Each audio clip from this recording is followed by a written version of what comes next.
Olá! Bora mergulhar num assunto que a gente usa todo santo dia, mas quase nunca para pensar de verdade. As palavras que a gente usa para falar sobre as próprias palavras. Vamos descobrir juntos que termos que parecem simples, como língua ou texto, na verdade têm um poder imenso de construir a realidade em que a gente vive.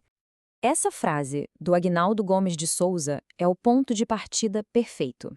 A gente ouve língua, texto, discurso e pensa, isso eu sei o que é. Mas a verdade é que por baixo dessa familiaridade existe uma complexidade gigante. Essas palavras não são só etiquetas, elas são as verdadeiras ferramentas que a gente usa para dar forma ao mundo.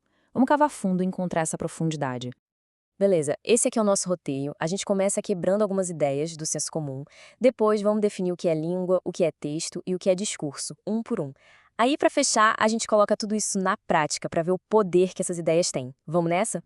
Sabe aquela ideia que a gente traz da escola de que língua é só um monte de regra de gramática? Aquele papo de certo e errado? Pois é, essa visão é, curta.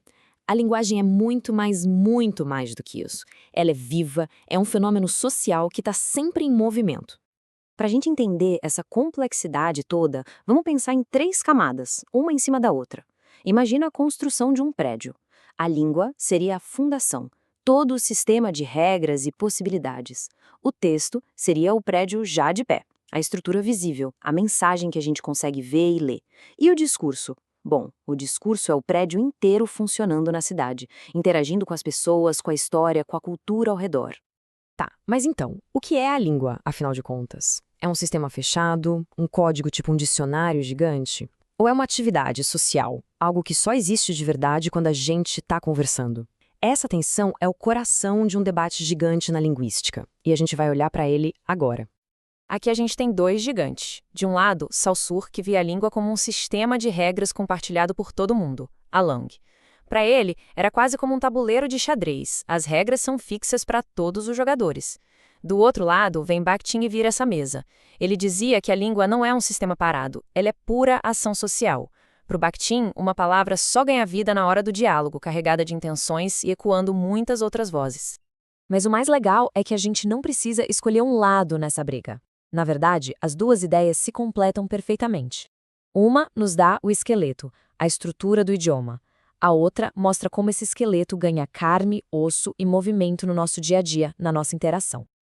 Ok, já entendemos a língua como esse grande sistema. Agora vamos para a sua manifestação concreta, o texto.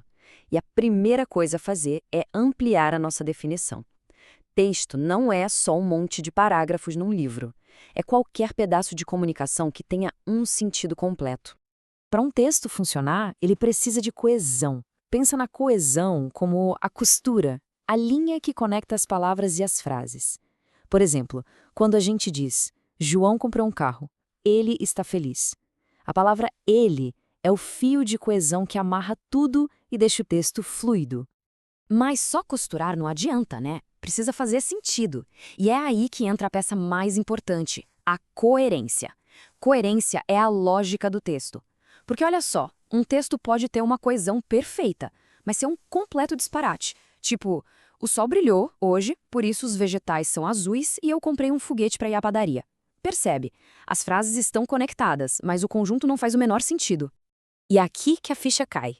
Um texto é qualquer unidade que comunica um sentido. Um emoji de joinha, uma placa de pare, um bilhetinho na geladeira, tudo isso é texto, porque eles têm coesão e coerência e passam uma mensagem completa. Não importa o tamanho. Agora, a gente sobe para a última camada, a mais ampla e, sem dúvida, a mais poderosa, o discurso. Se o texto é a mensagem, o discurso é a mensagem em ação, no meio do furacão social, histórico e ideológico. É aqui que as palavras mostram sua verdadeira força. A diferença é crucial. O texto é o quê, a coisa material, as palavras ali no papel. Pega, por exemplo, a transcrição de um discurso de um político. Isso é o texto. Já o discurso é o porquê. Por que ele escolheu aquelas palavras e não outras? Para quem ele estava falando? Que visão de mundo ele está tentando vender? O discurso vai além do texto para revelar a intenção, a ideologia, o jogo de poder. A análise do discurso mostra pra gente que a linguagem nunca é neutra. Ela se organiza no que chamamos de formações discursivas. Pensa nisso como se fossem grandes clubes, cada um com suas regras do que pode ser dito. O discurso médico, o discurso político, o jurídico. Cada um tem seu próprio universo de verdades. A linguagem, nesse sentido, é um verdadeiro campo de batalha por significados. Chega de teoria, certo? Vamos ver como tudo isso funciona na prática, no mundo real. Pegamos uma manchete de jornal aparentemente simples e vamos passar por ela as nossas 3 lentes: língua, texto e discurso. Olha só essa manchete. Lendo rápido, parece só o relato de um fato, uma descrição neutra do que aconteceu.